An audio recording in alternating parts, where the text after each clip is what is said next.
Three friends at the orphanage were enjoying a friendly basketball game, shooting hoops, when a group of bullies led by Ox interrupted their fun.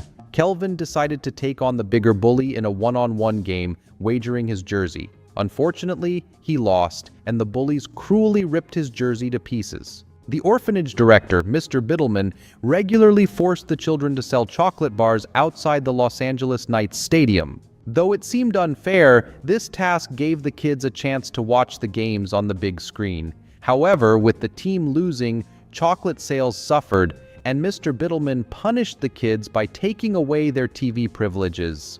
Kelvin tried to cheer up the Knights coach by offering him a chocolate bar. Surprised to see a young boy working so late, the coach bought one for $20. Kelvin hesitated to accept, doubting that the money truly supported the orphanage as Mr. Biddleman claimed. Impressed by Kelvin's honesty, the coach gave him free tickets to an upcoming game. At the orphanage, Ox scoffed at the idea that older kids like them could ever get adopted, insisting that potential parents only wanted babies. Sister Teresa arrived with a box of donations, including a pair of old sneakers. Kelvin tried the sneakers on and discovered they fit perfectly. Noticing the initials MJ, he wondered if they had once belonged to Michael Jordan. Dismissing Kelvin's excitement, Ox tossed the sneakers onto a power line, calling them junk. That night, unable to sleep, Kelvin decided to retrieve the sneakers. Reggie and Murphy joined him as he climbed a tree during a storm to reach them. As Kelvin grabbed the shoes, a lightning bolt struck the pole, seemingly imbuing the sneakers with an extraordinary charge. The next day, Ox discovered Kelvin had tickets to the Knights game and threatened to tattle to Mr. Biddleman. Kelvin avoided trouble by bribing Ox with extra tickets. At the game, the Knights were down by 12 points and struggling financially. During halftime, a lottery offered a fan the chance to play one-on-one against Tracy Reynolds, the team's star player. To everyone's surprise, Kelvin's ticket was chosen. Ox attempted to steal Kelvin's winning ticket, but Kelvin managed to outwit him and confidently stepped onto the court to cheers from the crowd. Grabbing a microphone, he charmed the audience with a playful speech. Kelvin, now wearing the sneakers, laced them tightly and declared, "I want to be like Mike," before stepping onto the court. To everyone's amazement, Kelvin hit a three-pointer and then dunked the ball, hanging triumphantly from the hoop. The crowd erupted in applause. Meanwhile, Mr. Biddleman, absorbed in his chess game, missed the entire spectacle. After the game, Frank approached Mr. Biddleman, offering $5,000 for Kelvin to sign a one-day contract with the Knights. Reluctantly, Biddleman agreed after the offer was increased. Kelvin was thrilled, convinced the sneakers held magical powers, though Ox overheard and grew suspicious. In the locker room, Kelvin apologized to Tracy and received his official team uniform, including the sneakers. He soon realized his role was merely a publicity stunt to attract fans, not to genuinely play for the team. During the game, the Knights continued to struggle. Kelvin, sitting on the bench, suggested a strategy during a timeout, surprising the coach with his sharp observations. And the coach adds to the tension by substituting Kelvin onto the court. However, Kelvin isn't wearing his magical sneakers. Hesitantly, he steps onto the court but avoids dribbling the ball. He requests a timeout, pretending he needs to use the restroom, and dashes to the locker room to switch into his special sneakers. Returning to the game with boosted confidence, Kelvin instantly makes a difference. As Kelvin's dazzling moves close the score gap, he channels Air Jordan's energy, ultimately scoring the game-winning points. While preparing for an away game, Mr. Biddleman informs Kelvin that, according to the contract, he is now Kelvin's legal guardian for the duration of his time with the Knights, effectively preventing any chance of adoption. On the team's flight, the coach assigns Tracy to share a room with Kelvin, hoping it will help them bond. However, Kelvin's endless energy and antics quickly test Tracy's patience. When Tracy leaves the room, he suggests Kelvin order room service. Thrilled to learn it's free, Kelvin orders an excessive amount of food, far more than he can consume. Upon returning with a date, Tracy is frustrated to find his guest more concerned about Kelvin, who has overeaten. Kelvin apologizes for stealing Tracy's attention, revealing that neither of them has parents. That night, Kelvin's loud snoring keeps Tracy awake. The next morning, an exhausted Tracy is further annoyed when Kelvin casually tells the coach they stayed out late, not returning to the hotel until 1:30 a.m. Despite Kelvin's antics, his presence boosts the team's morale and brings the players closer together. He becomes the face of the Los Angeles Knights, earning admiration from fans and even NBA stars who once mocked him, now asking for his autograph. Using his earnings, Kelvin gifts electric scooters to the kids at the orphanage. However, his newfound fame sparks jealousy in Ox, who begins scheming to steal the magical sneakers again. Meanwhile, Biddleman, seeing Kelvin as his golden ticket, tightens his grip on the boy. Tracy, preoccupied with personal issues, refuses to take Kelvin with him to the pharmacy to buy allergy medicine and sleeping pills. Another player reveals that Tracy's distant behavior stems from unresolved problems with his father. During the drive, Kelvin brings up Tracy's father, sharing how much he wishes he had a dad. At the pharmacy, a flirtatious pharmacist distracts Tracy, leading him to accidentally take sleeping pills instead of allergy medicine. Tracy falls unconscious at the wheel, putting him at risk of missing the midnight curfew, which would disqualify him from the game, narrowly avoiding disaster and arriving just in time.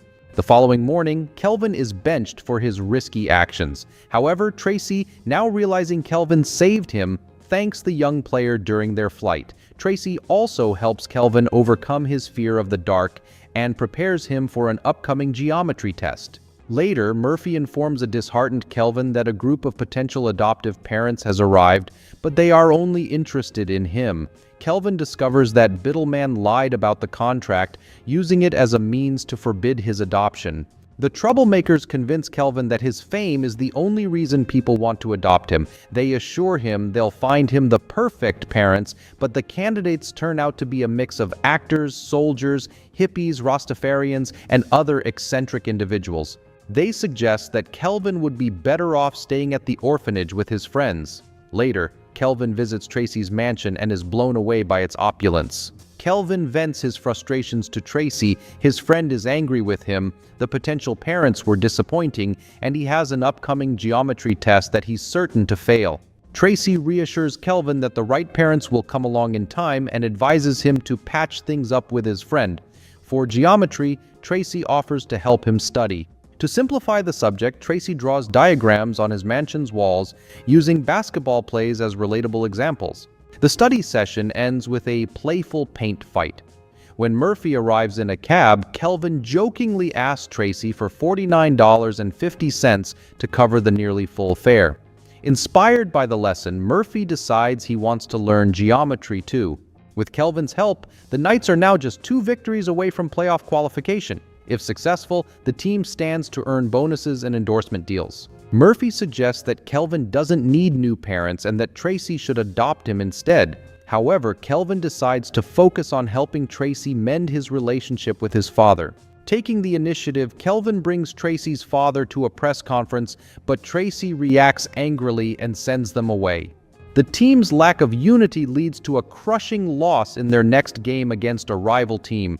Despite this, a wealthy and respectable family expresses interest in adopting Kelvin, worrying Biddleman.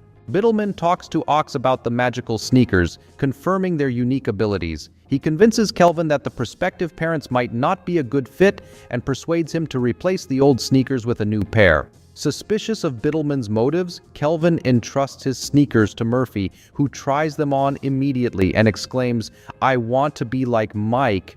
However, during a jump, the sneakers' power throws Murphy off balance. Biddleman and his cronies intimidate Murphy, even burning a photo of his mother until the boy reveals the sneakers' hiding place. Meanwhile, while dining with Kelvin causes chaos with the wealthy family.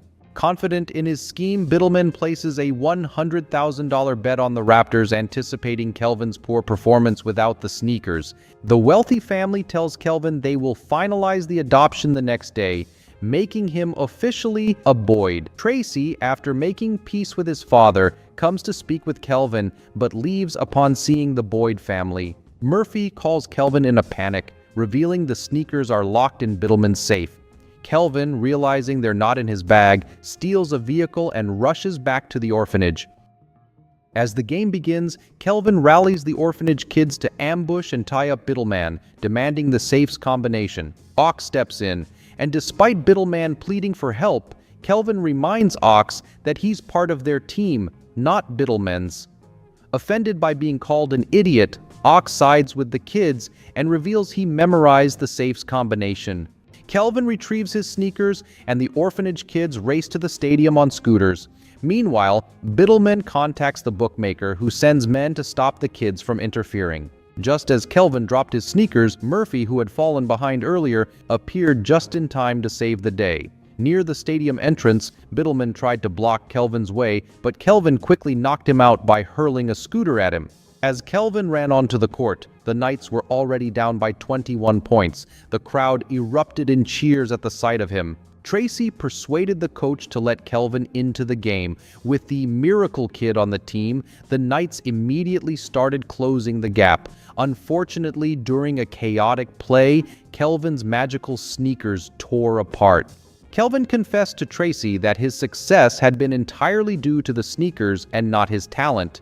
Tracy brushed off his concerns, telling him there was no time for self-doubt and urging him to focus. Tracy's confidence in him motivated Kelvin to give it his all. During a timeout, Kelvin revealed to the team that this would be his final game, as he planned to go back to living as a regular kid.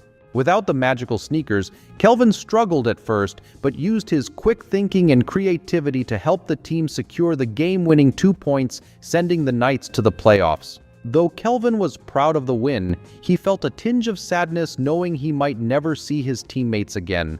Meanwhile, Tracy was overjoyed that Kelvin had finally found a family. However, the boys, who had been waiting for Kelvin in the parking lot, were left behind when Kelvin decided to return to the orphanage. Back at the orphanage, Kelvin told Ox that the most memorable part of his journey wasn't the fame or the games, but the all-you-can-eat feasts in the hotel. To everyone's surprise, Tracy showed up at the orphanage with the entire Knights team, announcing that they would now sponsor the home. After the big game, Biddleman disappeared under mysterious circumstances, with rumors circulating that he had failed to pay off his debts. Watching Kelvin and Tracy bond, Murphy couldn't help but feel a pang of jealousy. In an unexpected twist, Tracy decided to adopt both Kelvin and Murphy, making their dreams come true. Over time, even Reggie found a loving family of his own.